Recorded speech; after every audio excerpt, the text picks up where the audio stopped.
Dr. Richard Hawkins, economist and attorney. Too many in the room today, it looks like. Given, I appreciate the efforts you're going to make to stop or eliminate, reduce cuts in funding, but given the realities that there will be some, how will you choose that? And in particularly, we have this is about to go out, battery light. We have the semi-funded Nevada State College. Is, in terms of budgeting, is the solution to decrease or eliminate it, merge it, or actually divert funds to it to service more students? Thank you for that question. Certainly Nevada State right now was created, as you know, almost 10 years ago, and it was to create a three-tier system, and it was to create an opportunity for those that weren't quite ready for UNLV to have opportunity. It's certainly cheaper to educate at Nevada State. Now that's not true right now because they need to have the number of bodies to make that. Coming through. Oh, is anybody taking the sound? He's fine. Okay, keep going. It's your hearing, Dr. Hawkins. In any event, Nevada State fills an absolute niche right now, and certainly because of the enrollment challenge there, it's going to take some time for that to be as cost effective as it was originally desired for. But I can tell you, as the chairman of the board, we have no intention of getting rid of Nevada State. In fact, we need to bolster it, we need to support it, and I'm going to spend the next legislative session, if re-elected, talking about the mission of Nevada State College and that we're fulfilling that mission there. I do agree with that statement. I think that Nevada State College is very important.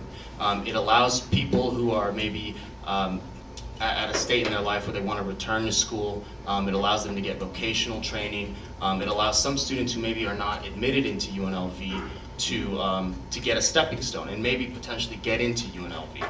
I think it's important that we do not cut funding. We have to put pressure on the legislature to give us more funding. That's the only way higher education is gonna foster and grow.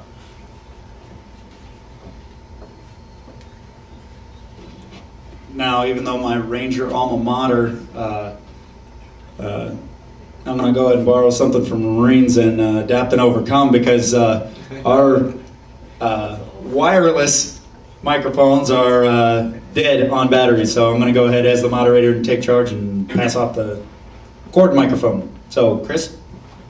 Thank you, Nick. So I guess if we didn't have to broadcast over the radio, we probably wouldn't need these mics, but interesting. Adapt and overcome. That's what us Marines do. Okay, so you had mentioned collegial before.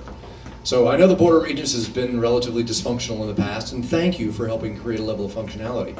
Yet at the same time, as the pendulum swings all the way over to collegial, I'm thinking cordial, I'm thinking accommodating. That's not what we need in the face of a status quo that needs to be broken and well, maybe not necessarily broken, but changed. I mean, we all know it's all about change and making things better. So in the face of collegiality, how are you gonna, both of you, as you step into the position of leadership, how are you gonna perturb the system, disturb the status quo in order to create a better one? Okay, next. And please, you have 30 seconds each, please. Thank you very much. When we were told with the Economic Forum member projections that we were facing anywhere from a 16 to 20% possible budget cut, I was the first official in this state to call for increased revenues. The third time I said that word on Ralston face-to-face, John said, "Well, don't you mean taxes?" I said, "That's exactly what I mean." He said after the program, he shook my hand, he smiled, he said, "You might be the last Republican that ever says that on my program, because you're certainly the first." And, but it was the right thing to say. We needed a short-term fix. And of course, this June, the Nevada, the task force is going to come up with some proposals, but we need to decide once and for all what kind of state that we need to be. And if we're going to support higher education properly, we don't need to be ashamed of the inadequate funding, and it's time for us to be first on one list and instead of last on all the others. In response to your question, this is Parvis Heshmati for anyone who's listening over the radio. I believe that as an elected official, you need to remember who elected you. So if you're elected from District 13, those are the people whose interest you represent. This is Southern Nevada. We have to fight for funding for CSN and UNLV. We can't defer and be cordial in these meetings, allowing the majority of the funds to go up to the north. We have to fight for where we're at, and if they do their job and they fight for money, then everything should work out fine. instead of just giving the money away. We've got to be stronger. We've got to be tougher. We've got to make sure the money stays here. We've got the majority of the population. We deserve the majority of the funds. Actually, next seat isn't here, so panel, continue. The next seat is not here. District D, no one from District D is here. I'm one of those weird guys who can just talk all day long, so you want to keep going? Y'all gonna go? Okay. All right, let's continue on mission. You guys don't mind, if you have something else, I don't want to dominate the mic here. Okay. So professionally, private practice, here you are in the community. What do you do for a living? And how are you actually going to apply the skills and capabilities that you practice vocationally toward educational leadership? Well, let me turn to Barbara. So you want to go first? It's time to switch it up. I appreciate it. Mr. Levitt and myself, we both do the same thing. We're both primarily criminal defense attorneys. I think the reason this makes you a good leader is that you fight for the underdog every day. Criminal defense attorneys, they get a little bit of a bad rap, but people need to remember that we're the defenders of the Constitution.